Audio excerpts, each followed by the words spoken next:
hire a president, a commander-in-chief, and leader of the free world. So let's compare their resumes, shall we? One candidate worked at McDonald's while she was in college at an HBCU. HU. The other was born with a silver spoon in his mouth and helped his daddy in the family business. Housing discrimination, that is. She became a career prosecutor while he became a career criminal. With 34 felonies, 2 impeachments, and 1 porn star to prove it.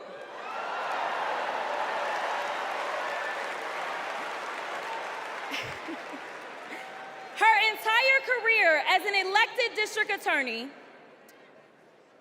attorney general, and senator, she's always worked for one client, the people. Meanwhile, he's a 78-year-old, lifelong predator, fraudster, and cheat, known for inciting violent mobs. Listen, y'all. He's only looked out for one person, himself. As women are dying, he is bragging about overturning Roe. And y'all know I come from Texas. And right now in Texas, come on, Texas. But right now in Texas, they want to institute the death penalty. That is a problem. While Kamala Harris is fighting for our reproductive rights to be restored. She is also the leader we need on the global stage. She helped secure the release of Americans wrongfully detained in Russia. At the same time, he cozies up to his role model, Vladimir Putin, and MAGA holds legislation hostage here at home, critical resources to secure the border, military aid to Ukraine, and even the Farm Bill. She's lived the American dream while he's been America's nightmare.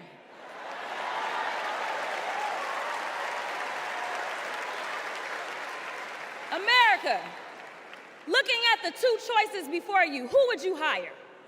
Donald Trump or Kamala Harris?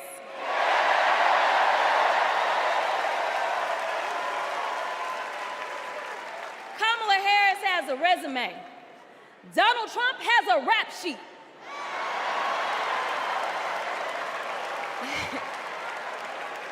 She presides over the Senate while he keeps our national secrets next to his thinking chair. Y'all know what I said that other time. In Mar-a-Lago. Well, Donald Trump wants to put our 1787 Constitution through his Project 2025 paper shredder and make every day January 6th, Kamala Harris is fighting to fulfill the promise of America. In the real world, this wouldn't even be close. But this election is.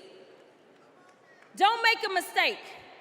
We are the underdogs in this fight, even though there is only one person qualified, only one person who's done the work and who has delivered the results.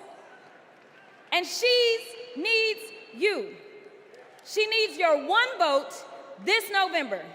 Can we count on you?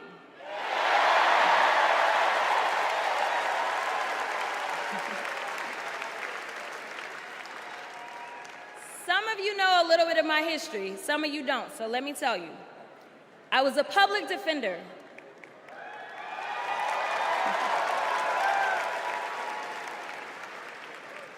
I did criminal defense as well as practiced civil rights law for almost 2 decades.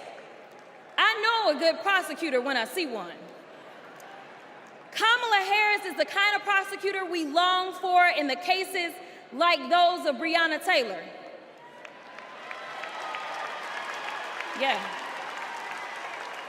She was the first attorney general in the nation to order that her officers wear body cams, and she started the Back on Track program to reduce recidivism.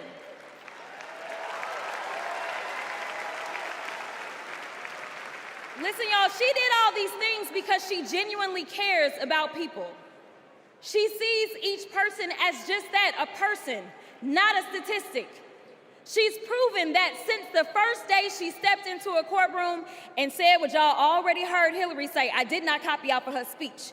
I just want y'all to know. She walked into that courtroom and said, Kamala Harris for the people. And she meant that.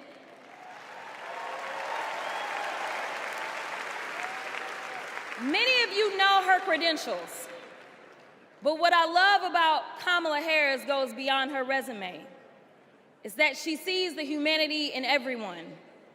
She's the only candidate in this race who is capable of empathy. When I first got to Congress, I wasn't sure I made the right decision.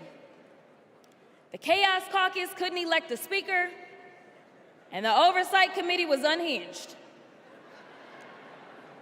I was going through all of this when I visited the Vice President's residence for the first time. As I approached Vice President Harris for our official photo, she turned to me and asked, "What's wrong?"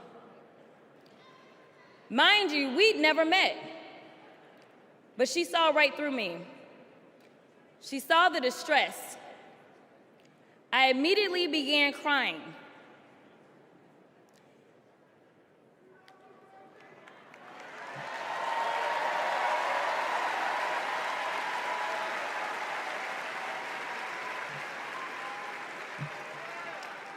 And the most powerful woman in the world wiped my tears and listened.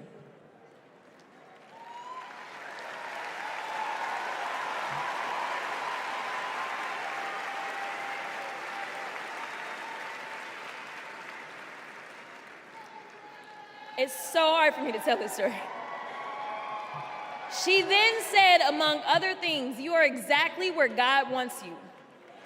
Your district chose you because they believe in you, and so do I."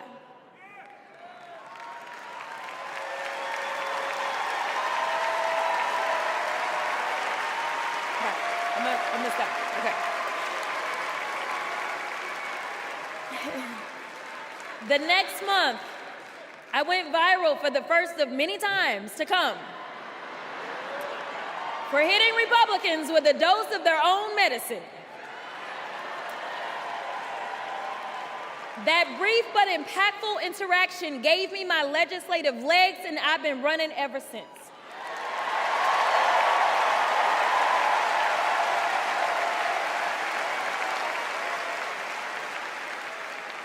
The question before us is, will a vindictive, vile villain violate voters' vision